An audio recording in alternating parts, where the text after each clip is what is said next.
Okay, this is our talk tonight. It's called Notice of Yahweh's Terrestrial Intentions. And before we begin, I just wanted to give you a brief description of the channel that's sponsoring this, in addition to the ministry that's sponsoring it. It's called CAF Ministries. It's based in Texas. And we have a YouTube channel called CAF Ministries. If you go under that, you can pick up our YouTube videos. And also we've got, you can access by email, you can by U.S. Postal Service. And so those are the two ways to contact us. As far as my own background, my primary educational background is engineering. I have a PhD in engineering from a place called Imperial College in London, England. While I was there, it was ranked as the #1 engineering school in Europe. I don't know if it is now, but it's consistently ranked in the top 10 engineering schools in the world. So very much like your MIT or Stanford in the United States. I've been a Bible interpreter, especially of the Hebrew texts, for quite a long time, and I teach classes on this in addition to, in my career, working in engineering, which included a stint in a university. But now I'm pretty well focused on CAF ministry and work, and part of that work is what we're going to do this evening. Last presentation we did was on July the 26th, and this is the title page of that. It was called Disclosure Has Begun.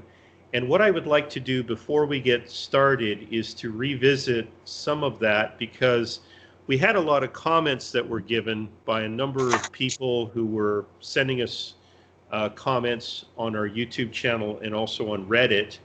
And one of the comments that we got persistently is something that I would like to discuss. On July the 23rd, the New York Times reported that the U.S. government was now essentially admitting that they had off-world vehicles.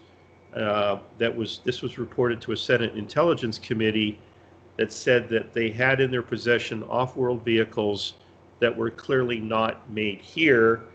And since that was reported, they were going to follow up on it. And so this is the reason that we said disclosure has begun. After this occurred, the authors of this report did another one in what's called Times Insider in the New York Times. It was Ralph Blumenthal and Leslie Kean that was basically asking the question, do you believe in UFOs? And their response was, that's the wrong question. And that was the question, that a comment that was made by several people, is they said, we don't believe in UFOs.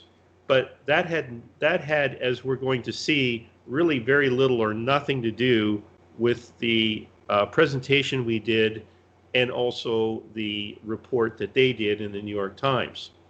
So what they say is reporting on Pentagon program that's investigating unidentified flying objects is not about belief, it's about a vigilant search for facts.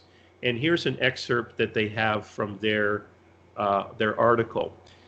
If they were asked the question, do you believe in UFOs? The answer is no. But what they say is that's not what the article is about. It's about following up on credible information. The point is that these government agencies, the U.S. Department of Defense, the U.S. Navy, and so on, are all saying that this is something which has to be investigated, and that's really what the presentation was about.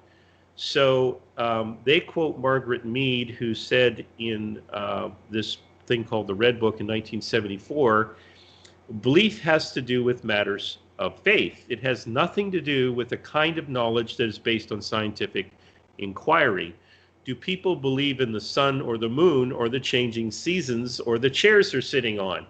When we want to understand something strange, something previously unknown to anyone, we have to begin with an entirely different set of questions. What is it? How does it work? So that's really the point I wanted to make. We weren't asking people, do you believe in UFOs? The question is, where does the information lead? And that's the thing that everyone should be aware of, is that credible officials are saying that there are off-world craft that have been recovered that are not from this earth, and they are in the possession of these folks, and they need to be investigated. And this is what we call disclosure. Now we are going to get into the realm of speculation, and that's what this evening's presentation is about. The question is, where do we go from here?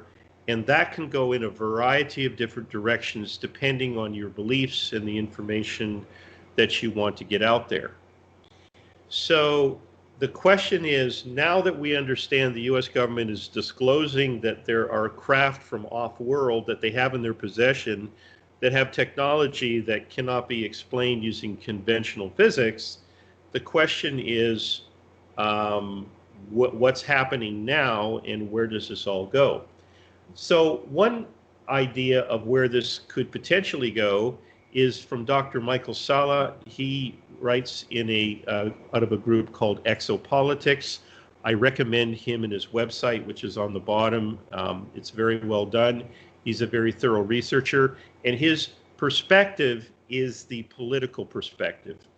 And his comment is that the governments are trying to control the narrative of what this disclosure is going to look like. So what they're going to do is they're going to basically say it's this, that, or the other, and they're not going to reveal all of the facts as a way of being able to control what's going to occur. So this, for example, would be one person's view, a person I've personally vetted myself, and I think he's very credible, as to what might come from all of this. But the problem that we have here in 2020 is censorship. And anyone that's been on social media knows that this is the problem that we have with getting a straight story out of anyone or anything these days. On social media, we have unprecedented levels of censorship where if you have a view that is considered to be something they don't want to carry, they're acting like a publisher and saying we're not going to publish this information, unfortunately. The other problem that we have is that we are at an all-time low in the public perception of media bias. And many of the stories people are immediately skeptical of as soon as they come out. And as a result, a lot of people that are reading media articles are skeptical or confused about what's coming out. So the question is, what can we do? And we're going to propose an idea of something that we can do based on things that I have been looking into. There is a body of work that was created in 1980s that is called the Law of One, and it's a series of books that were channeled by a group called Carla Ruckert, Don Elkins, and Jim McCarty, and they represent a group now which is called LL Research, and this was done about 20 years ago. This information was written down in these books, and it is purported to have come from a being called Ra, and this being Ra describes himself as being a sixth-density social memory complex that formed on Venus 2.6 billion years ago. Ra says that they are the humble messengers of the Law of One, and this is something that's very important that I would like you to just keep in mind as we go forward. It says that they, being Ra, previously tried to spread this message in Egypt with mixed results. And that's a big part of the information that's in the Law of One. Now, the reason that I am interested in this as a scientist and also a meta-scientist is that it has been highly vetted by me and others who have been able to show through a process of verification that this is credible information that needs to be considered seriously. Now, I don't know if millions of people have read and are studying the Law of One. I'm not sure. It's certainly a lot of people. And there are people that have been looking at it for a very long time, including a man named David Wilcock, and I happen to like his work very much. He's a serious scientific investigator, has written several books, has done a number of videos on Gaia Television called Wisdom Teachings, and I think his level of vetting, along with others, adds a lot of credibility to it. So we're going to take the information from this and we're going to have a little closer look at it. According to the Law of One, there is a organization that governs the affairs on our planet and has done so for a very long time, called the Confederation of Planets. And as you can see from what we have on the screen, everything that they do is on a question and answer basis. So the questioner, which is Don Elkins, asks the question, and Ra says, I am Ra, we call ourselves the Confederation of Planets in the service of the infinite creator. So this Confederation of Planets, this is one of the times when this comes up. As to the purpose or motives of this confederation, Ra says that he and his group have walked the earth in the past. We have seen the faces of your peoples. So in other words, they've had face-to-face meetings. Not so with many of the entities of the confederation. So another thing that we learn about this confederation is that many of the members of the confederation are not directly familiar with or have interacted with humans before. That's also important for us to know. Another piece of information comes from a question that was asked about the function of the council, and of a council, and we'll talk about the council in a minute. It says the members of the council are representatives from the confederation, and here is another important fact, bearing responsibility for your third density. So the claim is made that there's an organization which is called a council, we'll say council for now, that's part of the confederation that has a responsibility for humans as they are incarnated on the earth at this time. The name of the council that is supposed to be governing our activities here is called the Council of Saturn.